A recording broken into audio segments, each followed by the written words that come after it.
Well, good afternoon. I'm very pleased to be joined today by Prince George's County Executive Angela Alsobrooks and Dr. Mohan Santha, who's the President and CEO of the University of Maryland Medical System. As of this morning, Prince George's County has had 3,875 cases of COVID-19. And Maryland has 14,775 confirmed cases. In the past 35 days, 631 Marylanders have lost their lives to this deadly virus. 3,325 coronavirus patients have been hospitalized, and 1,432 patients are currently hospitalized, including 905 acute care patients and 527 intensive care patients. Today, we have surpassed 27,000 cases in the National Capital Region, and 1,159 people have died in Maryland, D.C., and Virginia. This deadly virus continues to spread in every single jurisdiction in the state. But the highest concentration of cases in Maryland is right here in Prince George's County. 37 days ago, I launched an unprecedented public health surge plan by enacting an executive order directing the Maryland Department of Health to open closed hospital facilities and to take other measures necessary to immediately increase our capacity by an additional 6,000 beds in order to meet the projected demand by this escalating virus. The very first suggestion I had in our first meeting discussing this topic with our team that first day was, why don't we reopen the Laurel Hospital? And here we are today at the newly launched Laurel Medical Center. This renovated and reconfigured facility will now provide an additional 135 beds, including 35 intensive care beds, to treat patients infected with COVID-19. The Laurel Medical Center is being staffed by nearly 400 contractual medical professionals and healthcare workers who will be managed by the University of Maryland Medical System. This hospital first opened in 1978, which was the year that my father was elected as the county executive of Prince George's County.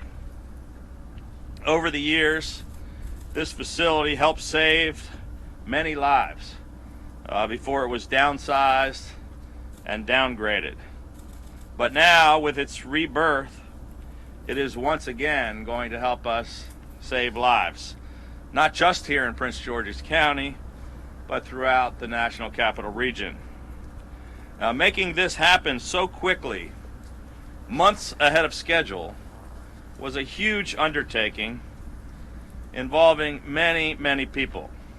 And I just want to take a moment to thank Dennis Schrader, who's the Chief Operating Officer of the Maryland Department of Health, and his entire team, Dr. Mohan Santha and all the folks at UMS and the Prince George's Hospital Center, and especially I want to thank County Executive Alsobrooks and all of the local leaders for their incredible partnership. On Friday, we will be introducing our Maryland Strong Roadmap to Recovery, a safe, effective, and gradual plan which will allow us to reopen, to rebuild, and to recover just as soon as it is safe for us to do so. This recovery plan, which has been developed over many weeks in consultation with our coronavirus response team of doctors and public health experts, has 4 essential building blocks that are needed to be solidly in place before we can be in position to begin lifting restrictions. First, expanding our testing capacity. Second, increasing hospital surge capacity. Third, increased supply of PPE.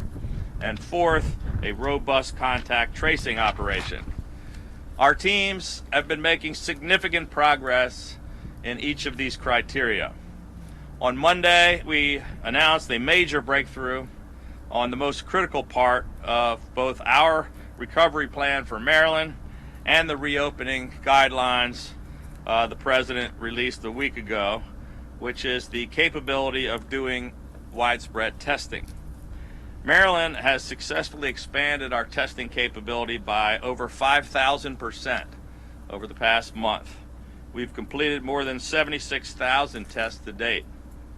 Here in Prince George's County, the Maryland National Guard, in partnership with the Maryland Department of Health, County Executive Alsobrooks, and the Prince George's County Health Department, established the state's very first coronavirus drive-through screening and testing location at FedEx Field in Landover. And we have established drive-through centers all across the state, including at our VEEP stations. Last week, we secured 40,000 additional tests. We invested $2.5 million to help the University of Maryland use cutting-edge robotics to build their capacity in order to handle the ability to handle 20,000 tests per day.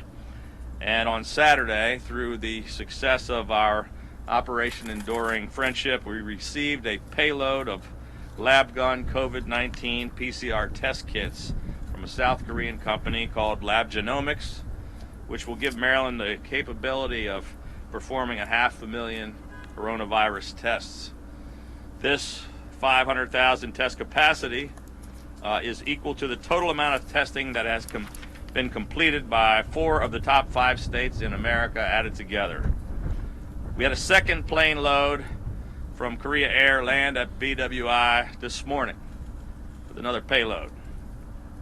A couple of days ago, on Wednesday, actually, we had an offer from both the Vice President and the President saying that they would now agree to allow the state of Maryland to access the countless federal labs that are located in our state. Access to these federal labs can be key to utilizing the 500,000 tests that we acquired from South Korea, and we are looking forward to moving forward on this very important potential federal-state collaboration. Second building block of our roadmap to recovery is what we're focused on here today: increasing hospital surge capacity. In addition to the Laurel Medical Center here in Prince George's County, the 250-bed field hospital at the Baltimore Convention Center has been completely staffed and set up and will be admitting those patients who no longer require a hospitalization but need a location to complete their care and to fully recover. Here in Prince George's County, we have also opened the first beds at Adventist Fort Washington Medical Center. We're adding additional beds, including intensive care beds to that location, as well as to the Prince George's Hospital Center in Cheverly. We're expanding capacity with 22 surge response tents across the state, including at Doctors Community Hospital in Lanham, and at Southern Maryland Hospital Center in Clinton, at Holy Cross Hospital, and Washington Adventist Hospital in White Oak, and also along with 100 additional beds at Jessup and at Hagerstown to address the needs of corrections and detention centers. We're now on track to not only reach but actually exceed our goal of 6,000 additional beds by reaching a surge capacity of more than 6,700 new beds in the coming weeks. The third building block of our Maryland Strong Roadmap to Recovery is more access and availability of personal protective equipment, or PPE, which is a problem that has plagued not only us but states all across America and countries around the globe. We have had a multi-agency task force working literally around the clock, day and night, 7 days a week, focused on this issue. And while the problem's not solved, they have made and are continuing to make great progress with large deliveries coming to our warehouses on a daily basis, including 5.9 million surgical masks we've recently acquired, including 1 million masks from our friends in Korea, 1 million KN95 masks, including 1 million from Korea, and 705 N95 masks, 2.3 million surgical gowns, 1.1 million face shields, and an additional 1,000 additional ICU beds. The fourth and final building block of our recovery and reopening plan is a robust contact tracing operation, which will enable us to investigate every positive case as we fight our way out of this pandemic. We already have 250 contract tracers working with our state and local health departments across the state. And this morning, we authorized a contract with NORC, the National Opinion Research Center, which is the nation's oldest and largest university-based research firm, operated by the University of Chicago, with corporate offices in Bethesda.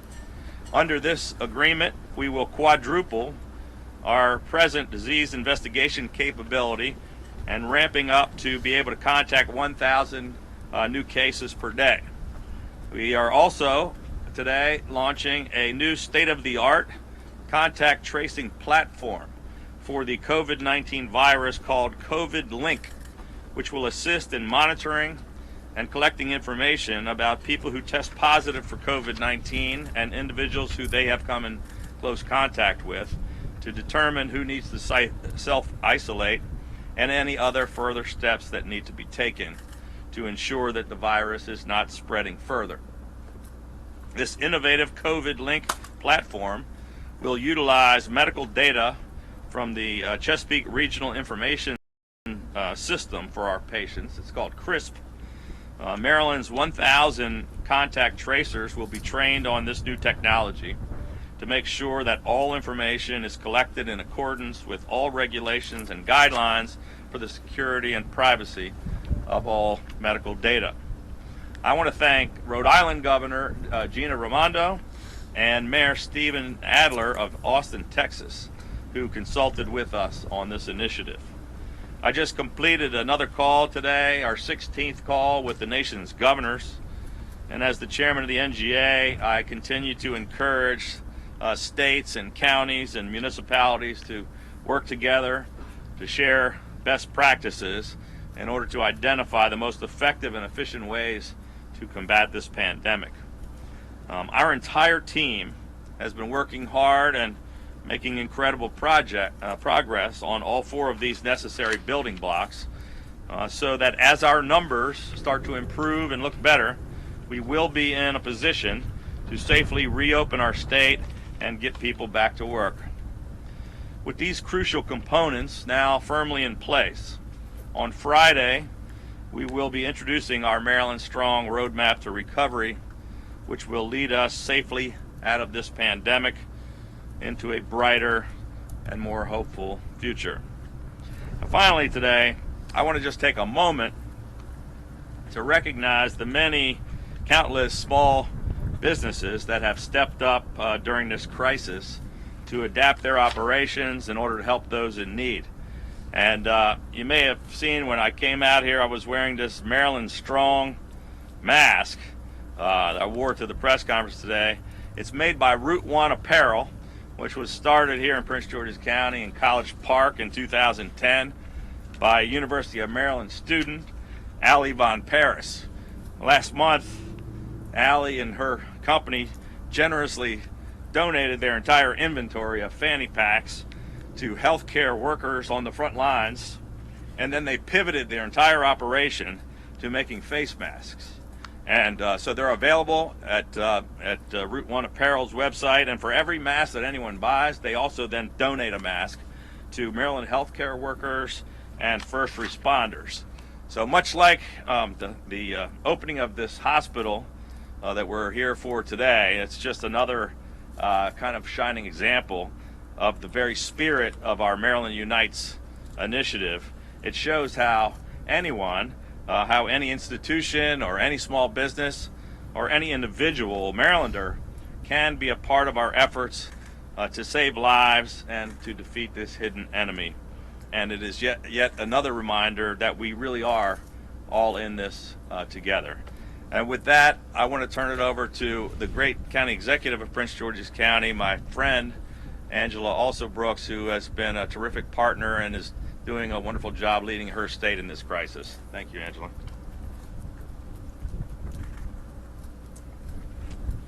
Good afternoon. I first want to begin by welcoming the governor home. I'm always thrilled to do that, and so I want to say welcome home, Mr. Governor, and I'm really pleased today to be joined also by my partners. Our County Council Chair, Todd Turner, is here.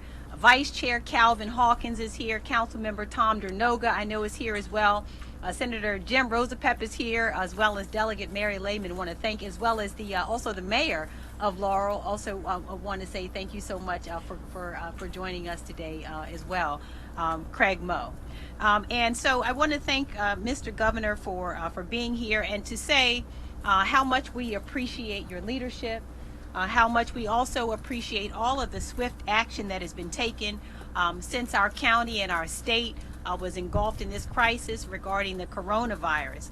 You heard the governor say it a moment ago, but we have lost here 152 souls to the coronavirus. We also have 3,868 confirmed cases of the coronavirus here in Prince George's County, the largest case count in the state. And I think it is so important to note now, I believe that the governor has led in this way, and I'm really proud to be a part of a state that understands these are not cases, these are people. These are humans, these are our family members, our friends, these are our neighbors who we are talking about. And so the urgency with which he has tackled this has really been amazing, and we are really grateful for it.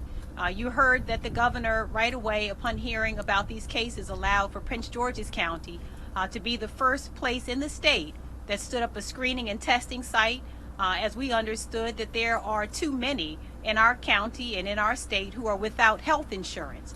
And so that facility would allow us, the 50,000 plus individuals in Prince George's County who are not insured, would have the opportunity to be screened and tested and treated for this virus. And so we are really grateful that that site, which opened on March 30th, so far has screened over 800 individuals, tested 721 patients, and this site has really helped us to expand health care and expand access to some of our residents who lack health insurance and who don't have access to doctors, but who certainly need that help.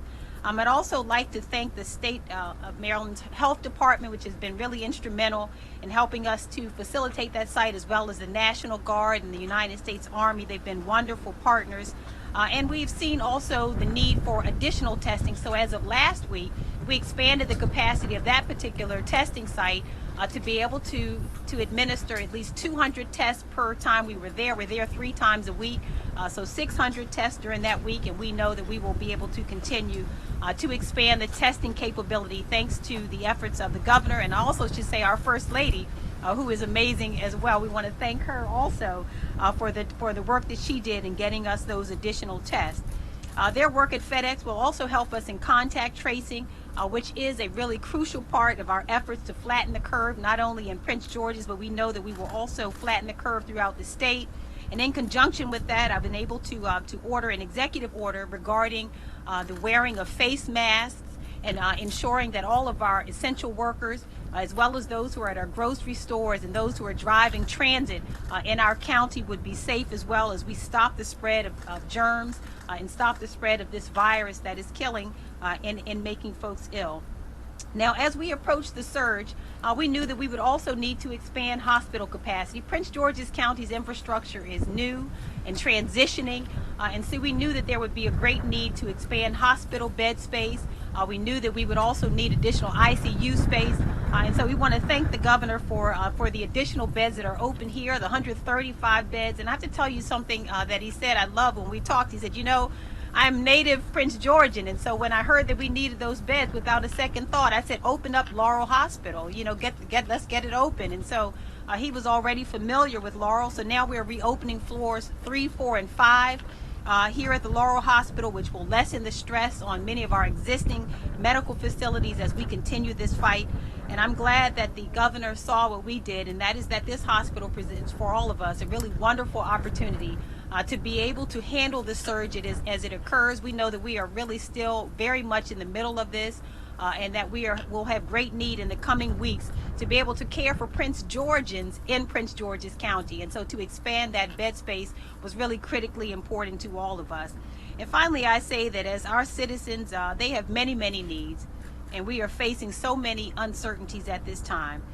But I am proud to say that we are a strong county, that this is a strong state, and with strong and compassionate leadership, the governor, I will, and as well as all of the other leaders who are here throughout the state, all of our collective efforts as a state and as a county will ensure that we will come through this stronger than we started.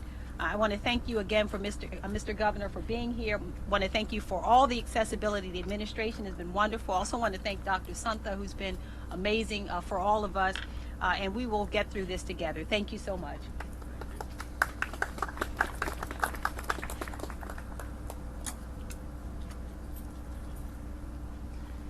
So good afternoon. My name is Mohan Santha, and I'm proud to serve as the President and CEO of the University of Maryland Medical System. Let me begin by saying, Governor, thank you. Thank you for demonstrating profound leadership as we've started into this healthcare crisis, and the way you've led us through this crisis, I think, is a phenomenal example of what it means to demonstrate leadership at the time of greatest need.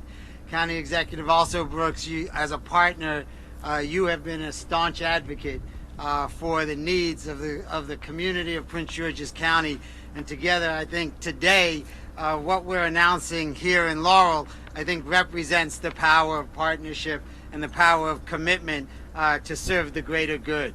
It is, in fact, as Governor described, a little over a month ago, we got the call that said that Governor would like to see us open Laurel back up. Let it become a resource given the potential needs that we would be facing across the state, and very specifically here in Prince George's County. And so he set upon us the expectation of turning on this organization in a month's time. And thanks to the passion and energy and commitment of partnership from state level to the county level, to the unbelievable workforce that represents the leaders at the University of Maryland Prince George's Capital Region Medical Center system, we were able to accomplish that, and today represents a step forward in how we are addressing this healthcare crisis. As the county executive described, this allows us to expand the capacity to be able to serve the needs of citizens of the county here in the county. But we also want folks to appreciate that it also provides an incredible resource to the entire state of Maryland, because what we've realized here in the state is exactly what we've seen around the country, and that as we look at COVID-19 and its incidence, and what we've experienced is that the surge effect does not hit us all at once. And for our health system, 13 hospitals across the state of Maryland, we've been able to leverage the resources that define our health system by bringing to bear human capital, human and resources, and technology to where the need is greatest.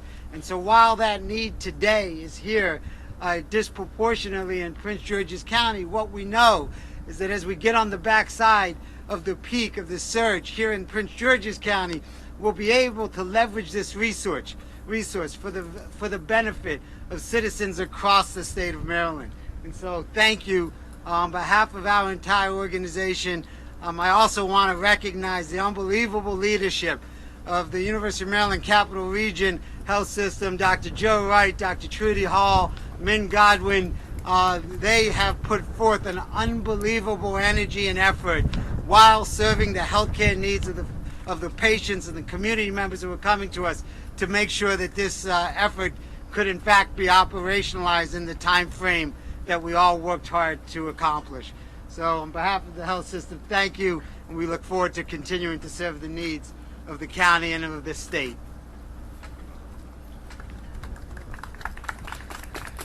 With that, we'd be happy to take a few questions. Hey, Luke? Can you tell us more about the second Korean airplane that came in and the surprise in that moment? Can't tell you a whole lot about it other than I was in an important meeting earlier, but the First Lady did go out and greet the Koreans once again on the tarmac, and they just brought some additional supplies that are going to come in handy. Is that the $1 million masks you mentioned? No, it wasn't. Those masks are a different order. Governor, some of the governors in other states are making moves to reopen Georgia, as you know. Could you explain, if you can address the camera, Yeah, sorry. Could you explain to area residents the downward trend that the White House plan says needs to be in place, and where the DMV fits into that plan currently? So the federal guidelines that were issued last Thursday evening, I think, call for downward trends in the numbers, particularly for hospitalizations and ICU beds, and those are the things that we're looking at before you should even consider phase one of a reopening. And we are not at that point. And if you look at the Maryland, DC, and Virginia area, we're still, although we're hopeful that we're going to start to see some numbers level off, we're currently still on an upward trajectory rather than a downward trajectory. Part of that is because of the great work that we've done, because we were early and aggressive in our efforts to, you've heard a lot about flattening the curve. And by flattening it, you also lengthen it. We didn't have the spike or the high numbers that you saw in other places, but well, I'm as anxious as anybody to get things open as quickly as we can, and I'm concerned about the people who are not working and the small businesses, but we want to do it in a safe way because we can't have an overload of our healthcare system. Governor, are you, and perhaps Doctor, are you confident now that there are enough beds, there will be enough beds? How close to capacity? We know the numbers, but how much beds? So, that close to capacity? Well, I am hopeful and fairly confident. The group effort between all of our hospital systems, our health department, all of our local government partners, help from FEMA and everybody else. I mean, it's been a tremendous effort. Adding 6,700 hospital beds in like 40 days is a pretty unbelievable accomplishment. And lowering that spike so we didn't have the huge numbers. Hopefully we're not going to need to use all of those, but I think we're going to be in much better shape than some of these places where you saw people stacked up in the hallways and running out of ventilators and not having ICU beds. Sure, yeah, please. I know you mentioned about how this benefits the entire county, how it helps the state. Can you talk about specifically how it helps the northern part of the county to have that facility open? So opening this facility really helps the entire county. 135 additional beds with, I believe we have, Dr. Something, how many ICU beds? About 15? 35 ICU beds as well. So what this means is when the surge continues to occur, it means that we don't have to send our patients out to them up to Baltimore or over to Washington, D.C. This means that we have the capacity now to have med-surg beds right here, ICU beds with ventilators right here, and it means that we can serve the entire county. And as you've heard, we can also, this is also a resource for the entire state. So it expands bed capacity not only in the county, but it also adds to the bed capacity for the state. And so this means that as the surge happens, our hospital readiness, we feel pretty confident about. County Executive, you can address the camera on this. There was a teleconference that you were a part of where you had expressed some concerns that maybe some people in your own community are not seeking help quickly enough. Could you address that and anything you want to tell people about what they should be doing? So thank you. First of all, I want to thank Dr. Ernest Carter and our health department. They have done a heroic job of responding to this virus. But one of the concerns we have is as the numbers start coming in and we collect data, we realize that men in particular have really succumbed to this virus in terms of the deaths that we've seen. So for example, we know that among African American men, they account for about 64% of all of our deaths. We know that for white men in our county, they account for about 80% of the deaths in that population, as well as Hispanic men who account for over 60% of the deaths in that population. And so we're very concerned that men have been waiting. Dr. Carter tells me that we ought to really send home the message that if you're having symptoms, do not wait, because we were so distressed to learn that at least a couple of our residents died at home last week. because they waited too late to seek medical treatment. So we want to send the message that if you have those symptoms, do not wait. Today we also announced that you can now text 911 if you're unable to speak. You can now text 911 and we will get to you and get you the help that you need. But we don't want people waiting, and we're very concerned that we're seeing that some of our men are waiting too late and are at home. May I ask a question, Dr. Santa, building on that? You shared some data this morning. I think you called it premature data, but there was some very interesting data points nonetheless. In terms of infection rate, hospitalization rate, and deaths between different races.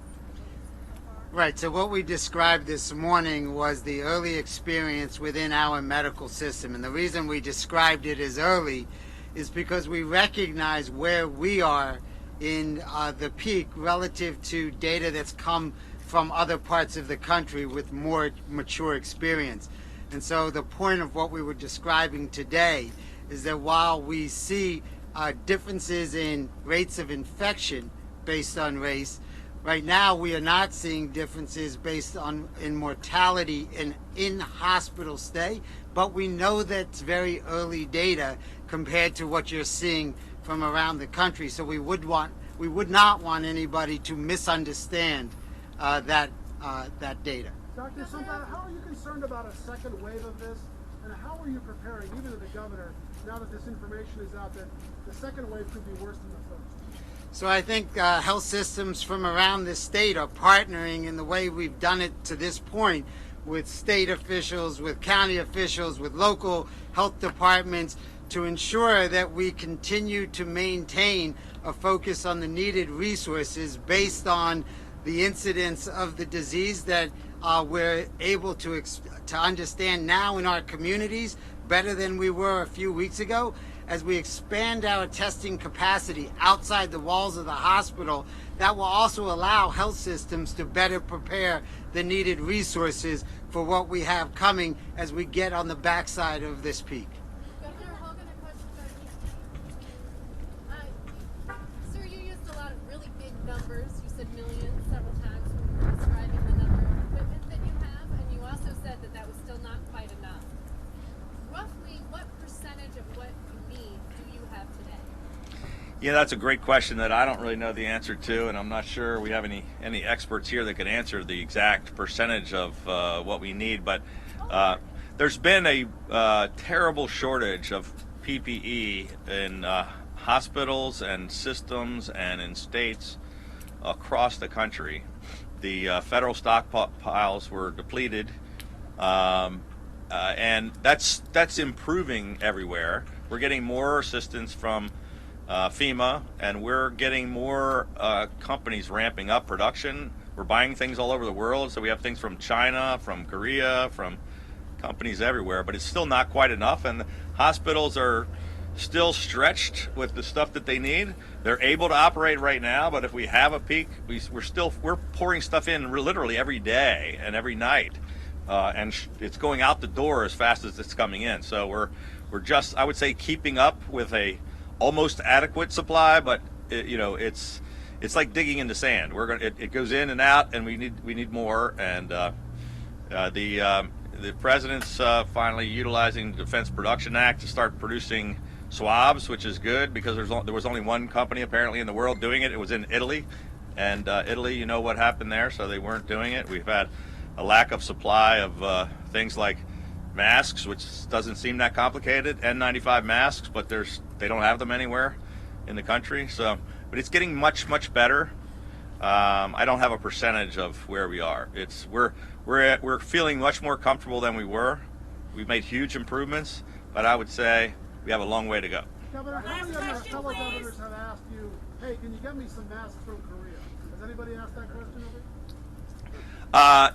Let's just say that on a couple of days ago, when we announced that we had brought in 500,000 tests from Korea, and we're the only state in America that has 500,000 tests, and that was more than the top 4 of the 5 states in America have done in the past month and a half. My phone was lighting up from every governor in America saying, how do we get some of those tests? I'm not sure what the answer to that question is, because I think we're the only state that Korea had made an agreement with, but we're going to try to help all of everybody get here in the state of Maryland, first of all, but if we can help our neighbors and our other governors, find a way to help their states, we're going to do that too. Thank you all very much.